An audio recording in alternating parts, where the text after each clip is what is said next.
Welcome back to Silicon Valley Insider. I'm your host Keith Koo at the 2019 Global Technology Symposium. With me is Gauthier Vasseur, who is the Executive Director of the Fisher Institute at UC Berkeley and the CEO of DataWise Academy. Welcome, Gauthier. Thank you for having me, Keith. So on today's conference, I know that you'll be leading the panel on impact investing, but you yourself are not an investor, but it is very relevant to what you do. Let's dive into that. Yeah, indeed, I'm not an investor, but I truly do invest my time and my passion into something that I believe has tremendous impact and will have even more impact tomorrow, the cause of diversity in the field of AI and business analytics. So, talk to me more about that. I've done a lot of shows, had a lot of guests on the impact of AI and things like confirmation biases. A common friend of ours, Bina Amanoth, who is the CEO of Humans for AI, we talk about that a lot. How do you think that plays into impact investing? Well, you have to look at the root causes of why diversity is good. I think that's the starting point. Diversity is good because it's plain good to be diverse, because it's a good reflection of the world. This we all know. Yes. When it comes to AI and analytics, of course, it's going to help prevent biases, but I think it goes even further.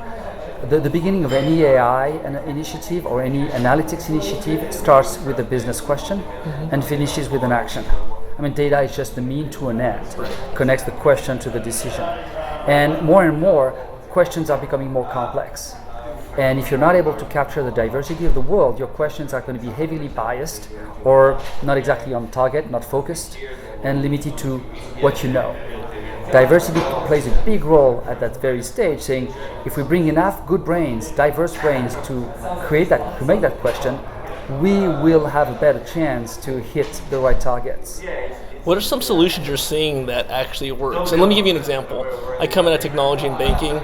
In banking, whether we called it AI or not, we often talked about lending decisions, fair lending decisions, and how people believe there's been class action lawsuits on what we'll call algorithmic biases today, but in terms of discrimination built into models. I can see that now applied in terms of what you're talking about, diversity in all forms, industries of AI. What are some of the success stories you see, or some of the good ways that people are applying that? Well, one of the basic success stories, and that happens at the very beginning of this AI or analytics process, is if you bring the right people around the table, you will know which problem to tackle, because everybody's going to bring their opinion, going to see what's wrong or what needs to be fixed, and if you can collect all these ideas, you'll know where to shoot, where to aim at. And it also plays a big role in how you implement the decisions or the discovery you make with AI, because once again, AI just gives you an answer, but at some point you need to act upon this answer. And once again, if you will avoid bias or short-sighted strategies if you put enough diverse brains on the table to make a difference. And coming back to the impact investment, I think yes, diversity is good for non-biased, sustainable, and fair AI, but for me it goes even deeper than this. If a company wants to innovate by asking the right question, looking into the future in a relevant, unbiased way, this is where diversity is going to have an impact, much more than in biases. Yeah, I totally agree with you. I mean, by the time we're talking about biases and AI, we need to go up higher than that in terms of what's the business case, what's the requirements on why are we even approaching the solution with AI. It starts with the human-centered design.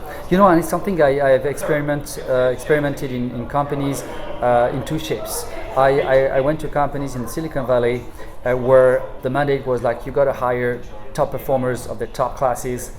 And I realized these teams were great people, very smart people, but not very creative. Yeah. We're all like cookie cutter of the same kind. Yeah. And then in some other companies I had total freedom, and I chose to hire people that were totally different than I was. Totally different mindset, totally different opinions, and it could have seemed like harder to manage. Actually, not at all, because if these people are hired like being curious, being ready to engage, and fulfilling, following the same goal as you do, they're no problem to put on the same team. But what happens then when you have that diversity is you get all these pairs of eyes that look at the problem differently. And I can tell you, as a leader, as a manager, you feel so comforted when you know that after these 5, 6, 10, 20 pair of eyes have looked at the problem and we all agree that you're onto something that's right. Well, Gauthier, I'm very pleased with the work you and your team are doing, and I look forward to having you back on a longer version of our show. So once again, Keith Koo, Silicon Valley Insider, with special guest Gauthier Vasseur of the Fisher Institute, UC Berkeley. Thanks. Thank you, Keith.